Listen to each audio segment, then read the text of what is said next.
So Brentford nil. I'm not sure how. Maybe Ivan Toney, who was in the crowd, apparently, according to the superfans, he's come to watch the Arsenal. Not like he plays for Brentford. But there we go. Made a good tweet, innit? Yeah, made a good tweet and got everyone gassed. They scored 0. And we scored 1. Reece Nelson. Reece! It was shocking, but we're in the next round of the Cup.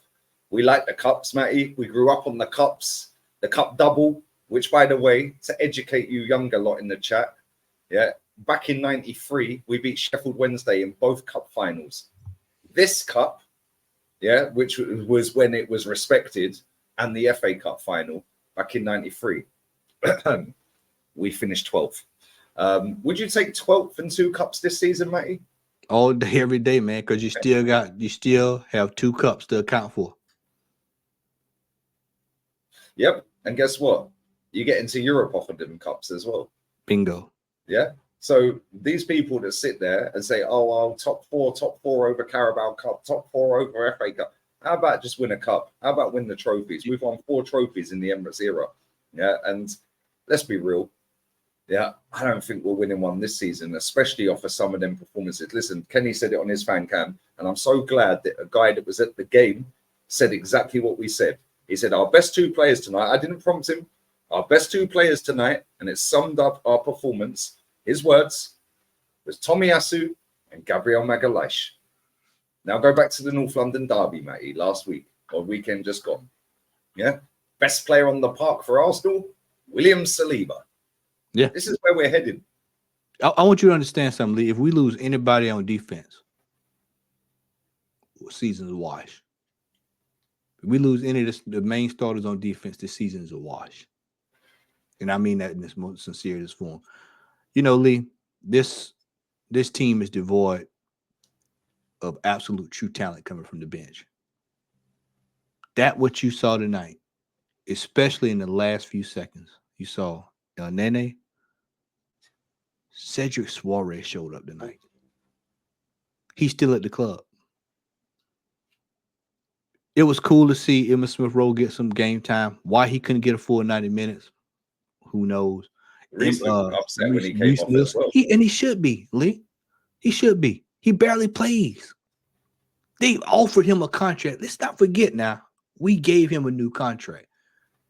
You don't think that Arteta sat in there and told him, hey, man, we're going to get you some game time in here. We're going to get you, whatever it was for him to sweeten the pot when he could have went somewhere else. Yeah.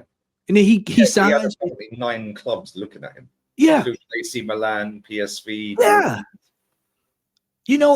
I told somebody this week, after this season, these players are going to start looking at him, if not very soon, because I still look at that Declan Rice situation this weekend as let me put a sticker there and watch his behavior with this manager going forward, because he didn't look too happy. He had to sit there on that sideline because he looked at Arteta and it looked like he wanted to open hand slap him. This manager is leading us down a very, very, very, very dark tunnel. This display tonight is what we've seen for the last several weeks. It's a rollover. Last several years. Several years. This was prime 2020. Yeah. Yeah, we're regressing. We said this all during the broadcast. We're going backwards. The team does not look good. Reece Nelson, the pass to him tonight from Havertz was directed towards Eddie Nketiah. Thank God Reece Nelson was paying attention. I mean, you just look at the field of play tonight. You look at Nketiah, another game, nothing. I'm sorry, y'all. It's not there. It's not there. How many games did you say in the broadcast tonight? Was it 34? 34 games? 34 goals he scored in his 39 goals in his entire career, bro. Yeah, 157 games. 157 games, and that's all Somebody you need. put a comment in saying, what was Ivan Toney doing when at Eddie's age? Yeah, let's not pretend Eddie's 15, mate. Yeah, he's 24, and Ivan Toney was breaking the championship goal scoring record at that age. People act like Eddie Nketiah is, like you said, 15, 16, 17. This man has been in this Arsenal squad for a very, very, very long time. What you see is what you get. Kai Havertz, another deplorable display. This gentleman here is not Arsenal, is not cut out for Arsenal. Needs to be moved on. Jorginho. He was able to hide behind Kai Havertz tonight because Kai Havertz was so bad tonight. Yep. That I didn't even really wasn't even paying attention to Jorginho tonight. But Kai Havertz, absolute one of the worst footballers I have ever seen in my entire life. And I've been watching football a very, very long time. You've coached football. Yeah, it's the worst. Worst I've seen. He was hiding behind the referee. 5 times we caught him hiding behind the referee. For those people who watch the replay of this and you don't know what I'm talking about, go back as soon as you get off of this, go to your skybox, go rewatch the game, and I want you to watch Kai Havertz the entire game. Don't watch him when the balls move. Just stand there and watch him where he runs. Watch him and Eddie Nketiah. Eddie Nketiah runs right between 4 defenders and stands there calling for the ball. Yep. Kai Havertz runs right into the midst of defenders, goes for the ball. When he doesn't have the ball, he's walking. He's not applying pressure. He won his jewels, mate. He won a couple of defensive headers. Yeah, wow. Listen, if this is what we got, and Kenny's alerted me to the fact that Kai Havertz is apparently left-footed. So that shot he had in the first half, why didn't he strike that with his left hand? The same thing.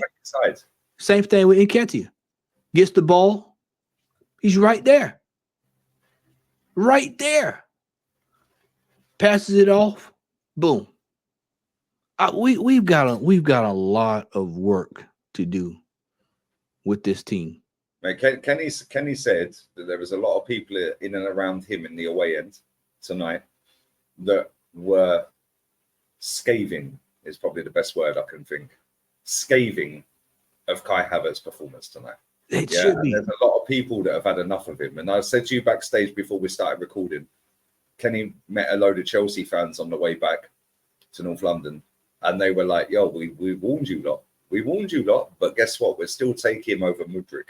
And we almost spent 100 million for him. Bro, this is crazy. And the thing is, El Neni got a standing ovation by the away fans, apparently, yeah? Right? Cool, whatever, yeah? Do whatever, yeah? But El Neni did more in 20 minutes on the pitch than Kai Havertz has done in 8 games. How does he still get game time, mate? I can't lie. This is mad. El Nene probably would have been a difference in that game Sunday because he would have passed the ball back to the goalkeeper. Yeah. Well, he wouldn't have been in that position in the first place. Saliba wouldn't have been so far forward because El Neni would have been further forward. Yeah. Wouldn't have got to that position. Yeah. Yep. We would have won that game 2-1. We watched the draw tonight, and we're playing West Ham next round, and we got to play the starters. Otherwise, we get put out. We have to play all of the starters and hope that we have players back by the time we play West Ham. Sorry to cut you, yeah. But again, Martin Odegaard came off the bench tonight, yeah. Jesus came off the bench tonight. Zinchenko off the bench. We're not Zinchenko big fans, yeah. But bro, why are we not starting with these players and then taking them off when we're kind of comfy or latter stages of the game, 60 minutes, 70 minutes, whatever? Why are we bringing these players on, right, to try and consolidate a 1-0 when we're our backs against the wall and Wissa's skying shots and then Bremo's like? If they had Ivan Toney on the park tonight, they win that fight. We lost. Yeah, we lose the game tonight. Or at least lose. Yeah, facts. So why are we not starting with these players? Why are we bringing these players on? And we did the exact same thing against Sporting Lisbon last season. We did the exact same thing in this competition last season and the FA Cup last season. Gunnar, I'm going to tell you exactly what it is. It's the manager. And it's time, week in, week out, we have to go to the manager. It's the manager. This manager is struggling, man. He's trying to figure out, he's trying to do stuff on the fly. How many times do we have to go through this? If he finds something and looks up on something, he's going to run with it. He's trying to find something that can stick this season. Yep. We don't have a goal scoring striker. We completely changed the way we play. And it's been evident in the last several games. Yep. We're passive. We're passing it back, sideways, back, sideways, back, sideways, back, sideways. Why are we passing it sideways and back? Because Kai Havertz don't do a give and go. Yeah. Martinelli on that side. We'll do a quick 1-2 with Zinchenko, and he's gone. He's gone. Kai Havertz does the pass, but doesn't go. Yeah. So now it goes back to him. Now he goes backwards, and now we're slow, methodical. Same thing with Eddie. Eddie receives the ball, a burst of speed, loses it. Counter attack, other way. 9 times out of 10, Eddie, will get the ball, but he's facing the wrong way. And it's between 2 centre backs or 2 midfielders. He'll then kick somebody, or he'll get pushed off the ball.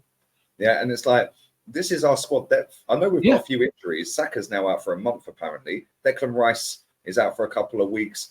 We've got Timber Party, whatever, cool. But Martinelli as well. Yes, we've got some injuries.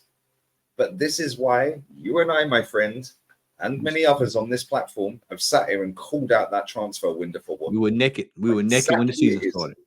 We were naked when the season started, Lee. And I told people we needed a goal scorer. We needed a 20-plus goal scoring striker. Hell, I even said 17, 18 goal scoring striker. To just tamper it down a little bit. But we needed somebody that we knew could score goals. We needed another defender. We needed an extra midfielder. We could have got Madison. And then here we are stuck with a $65 million paperweight. And we've got another striker we paying $100,000. Those 2 players alone, $400,000 a week. And that's the output we get. Eddie Nketiah, I want y'all to let this sink in. He could not score against Brentford tonight in the Carabao Cup. Bro, and I'm supposed to take it. I'm supposed to. 24 years old. Yeah, 24 years old. 39 career goals in the professional football, not the reserves or the under 18s and whatever. 39 professional goals. And these guys were all over Nicola Pepe. Is what it is. Listen, sub to Matty, man. Big up for hitting 1,000 on the watch along as well. Come on. Southern Guna, it'll be in the title, bro. I love you always, man. Love you too, brother. Lee, get ready. Next, not this coming Saturday, but the 8th, with soccer out. And if we've got if that's the team we rolling out there with. And this lot we're laughing at Rodri getting suspended, good one. They'll beat us with, and I know they got knocked out tonight. But he's probably the only manager in the Premier League, or in English football, that can genuinely sit there and say bigger fish to fry. Nobody else can, because nobody else is Pep. And on that bombshell, we out. Adios, amigos. Ciao.